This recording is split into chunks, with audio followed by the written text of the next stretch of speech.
এক গ্রামে দুই ভাই ছিল, আদনান আর দায়ান। ওরা একদিন পুকুর পাড়ে ঘুরতে আসলো। তারপর ওরা জঙ্গলের দিকে হাঁটা শুরু করলো। তখনই ঘটলো অলৌকিক এক ঘটনা। দেখো ভাইয়া, কত সুন্দর পুকুর, চলো আমরা এখানে বসি, এখানে খেলা করি, চলো। না, এখানে বসা যাবে না, এখানে এক ডাইনি ভূত আছে, এখান থেকে চলো, তাড়াতাড়ি চলো।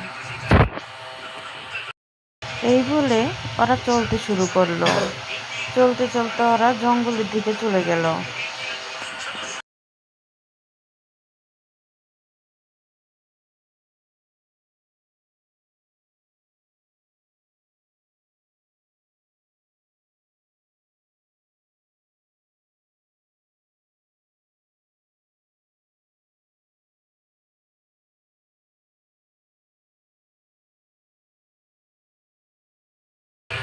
কিরে, তোরা আমার বাগানে কেন আসছিস?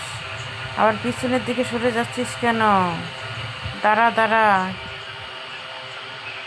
তুমি কে হে বুড়ি, বিদঘুটে চেহারা? তুমি কি করতে পারবে আমাদের?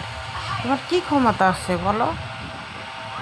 তোমার ক্ষমতা দেখাও দেখি, পারলে। দেখি তোমার কি ক্ষমতা আছে। আমাদেরকে বাড়িতে দিয়ে আসতে পারবে তুমি? তাহলে দেখাও। হি হি হি হি হি, এটা তো আমার কোনো ব্যাপারই না। তোরা আমার পাওয়ার সম্পর্কে কি জানিস? তোরা দেখতে চাস আমার পাওয়ার? পারলে দেখ, তাদেরকে কি করতে পারি আমি।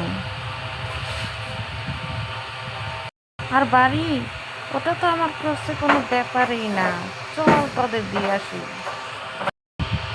এই বলে বুড়ি ওদেরকে কাঁধে তুলে নিল এবং বাড়ির উদ্দেশ্যে রওনা দিল।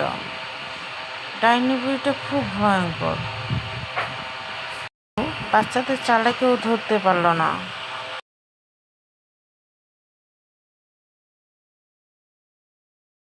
চল চল, আমাদেরকে কাঁধে তুলে নে, দেখি তোর কি ক্ষমতা আছে, তুই দিয়ে আসতে পারিস কিনা। আমরা তোকে একদম ভয় পাই না, বুঝলি ডাইনি বুড়ি? তুই মানুষকে ভয় দেখাস কেন? আমরা তোকে একদম ভয় পাই না, বুঝলি? তুই পারলে আমাদেরকে নিয়ে যা। তোদেরকে এখানে আসতে নিষেধ করেছিলাম, তবুও তোরা আসছিস। তোরা কি আমাকে ভয় পাস না? আমার পাওয়ার সম্পর্কে তোরা জানিস? চল তোদের দিয়ে আসি, তারপর দেখ আমার ক্ষমতা। এই বলে ডাইনি বুড়িটা ওদেরকে কাঁধে তুলে নিল এবং বাড়ির উদ্দেশ্যে রওনা দিল।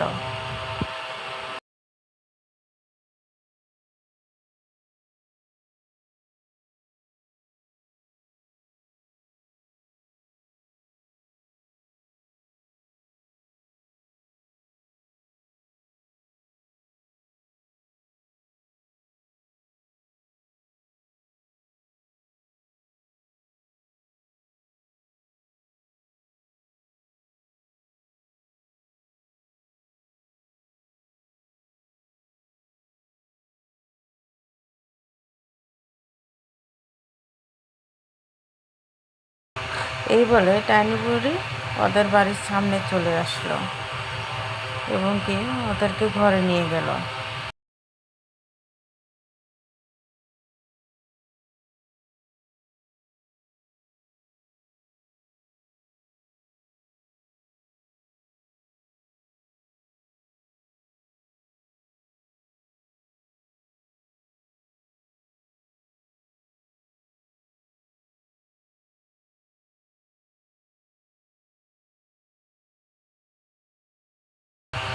তারপর ডাইনি বুড়িটা ওদেরকে বিছানায় শুইয়ে দিল।